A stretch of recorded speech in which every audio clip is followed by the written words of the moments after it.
Good morning, everyone. It is June 18th, and welcome to Nadex Morning Analysis. My name is Todd Rich. I'm with Nadex. With me, as always, from Keep Trading Simple, Brian Caprice, where we're going to look at some potential hotspots in the markets today. And the markets aren't looking all that pretty this morning. In the last, let's call it, hour or so, everything went at. They're looking to sell everything. But before we jump over there, let me first cover this quick disclaimer that trading involves risk and may not be appropriate for everyone. That any trading decisions you make are solely your responsibility and at your own risk. And this is an educational session. Please do not construe anything Brian or I say as a buy or sell recommendation. We are doing this for your educational purposes. So, what are we looking at today? And it's an extension of what what we've been seeing is it's yesterday. Obviously, we did not get such great news in the markets with the Fed announcement. Everything sort of got sold off. And what are we seeing today? We're seeing an extension of that. Here's a picture of the Dow. I mean, you can see that even if we looked back from yesterday and the last couple of days, I mean, it's in a big downtrend. It tried to rally a little bit, and then here we are in the last call it hour or so. Just a sell-off. Dow's looking down to open down about 1%. Nasdaq's looking to open down 0.5%. The S&P 500 looking to open down a little over 0.5%. Gold just sold off a little bit. It was climbing out of a hole, but it's trying. So the one thing where we're seeing some strength still is in the dollar. In any case, let's just take a look at some technical levels and some charts. I'm going to flip it over to Brian. Brian, let's just take a look at a couple of things where people might want to be looking today, and maybe some ideas on where we might see some volatility. What people might want to be looking at. Yeah. So basically, the reason why we had the drop about 30 minutes ago is because of Bullard. He's one of the Fed presidents. He has a very interesting statement, and he's not alone in thinking this. I said it originally. I'm not obviously a Fed president, but other members of the Fed have also said it as well. Powell hasn't, but multiple members have said it now, that he sees inflation staying at 2.5% this year and easing only slightly. Actually, in here, he says, I'm not seeing the inflation rate come down very much in 2022, maybe just slightly. And he talks about how, he's one of the more aggressive Fed officials, willing to see inflation move higher this year, but and remain there without raising interest rates. He says part of the goal is to take the increased inflation that we have this year penciled in and allow some of that to move through the inflation expectations and then keep them cemented at Fed's 2% inflation target. So remember, the 2.5 is higher, but this is kind of the first thing out of the Fed that we saw that says, hey, listen, we're not seeing it go back. I don't expect it to go back much. So again, it seems like there's a bigger and bigger group inside of the Fed now. They're talking about how, yeah, we acknowledge it's there. And he is actually, Bullard is he's one of the bigger names there. I wouldn't say he's obviously not the Fed name, but he is one of the 7 voting members for inflation. So again, he does actually have a vote. His vote is definitely more on the hawkish side. So when he talks, it can be market moving. It's obviously not like a Powell, a Buffett, or a presidential kind of tweet or anything. But it is one of the guys that he is a vote in the direction of raising sooner than later. And again, looking across at the dollar index, you can see when he said that we see it again. Raising interest rates is amazing for the dollar. Boom, straight up in the air. And again, we're coming up to an area in the dollar index where we've had sellers step in at 92.25, and we're starting to see its pullback. And like I said, if this was a Powell statement, it would remain higher because it's not the main guy, just a voting member. Again, we're seeing a bit of a retracement. And again, looking across, you can see, I mean, most of the dollar-based pairs, right? Dollar yen's down slightly, but it's obviously on a kind of streak. But euro dollar down, pound dollar down. Again, dollar strength. Dollar Swiss is up. Dollar CAD is up. Aussie dollar is down. So we're seeing dollar strength really across the board. And then having Bullard say that doesn't necessarily help the markets. Now, looking at NQ, it's interesting that he made that comment. So in the overnight, we had an area where we had a lot of sellers coming in. We had a failure to go higher right before it, and then again, the European session open really kind of gave us that entry. And at 6 o'clock this morning, this was basically a position we could have taken short. Already had it lined up for a short, and then he made his comments, which drove it lower. I think it's something to watch out for today. Again, you guys know what this is. It's I call it a racetrack. I would say there's one little kind of pothole in the middle, and that's the area between 1438 and 1427. It's an area that we used, and again, that was the big kind of, the expectation note right here, the FOMC meeting. That was an area we were able to use because, again, it was that area of interest. That's kind of where the hiccup is, so it's not necessarily an area where we go long from, but it's just an area that, again, if we have basing in there, again, I think that we have the potential today. If there's any other comments, we could potentially get down to 13,900. Like I said, the retail trader has not gotten the opportunity yet. I'd love to say it was a feel-good Friday because that's what we want. But everything we've seen with inflation, we rallied back up again. As I mentioned, I assumed that this rally would have come today, not yesterday. But now we may just retrace all the rally done yesterday and bring us right back down to where the Fed meeting notes were. So, if we get a base in here, or if we just get a touch and a hop, again, that could be a potential area to go long at the open. The open's in 40 minutes. But if we come down and start basing here through the open, that may be a place for us to get short of with a break of 14,015, all the way down to the 13,900 today. Yeah. Interestingly enough, I just want to take a look at this over on the Nadex charts.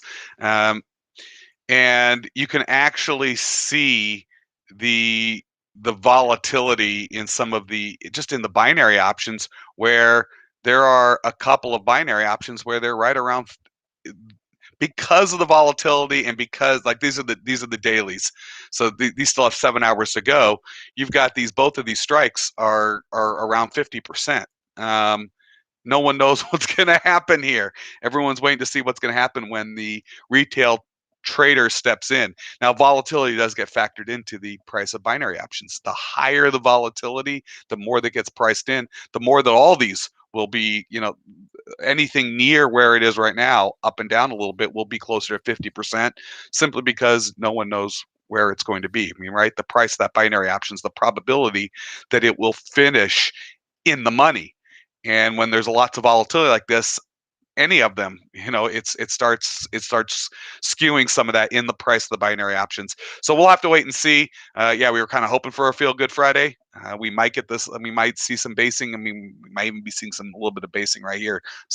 Buyers did step in a little bit, but if things completely go to pot, it could drop down to where it was yesterday, down close to that 13,900 level.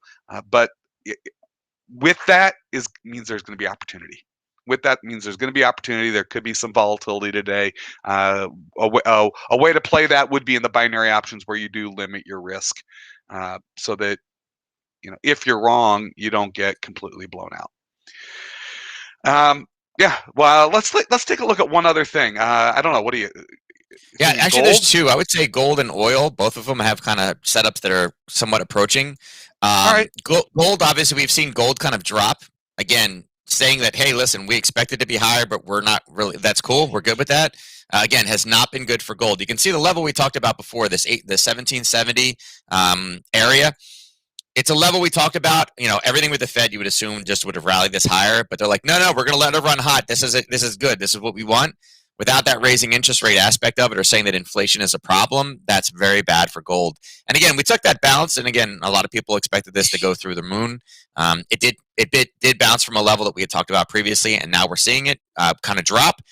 I would say this is probably due for a retracement today. And again, if we come down to the 1770, 29-ish, 1770, 30-ish area, right where buyers have stepped in the past, and again, it was the halt of the FOMC statement, there's a potential that this one bounces around, particularly because of the nature of the spike down. So, that'd be something to watch on a minor basis.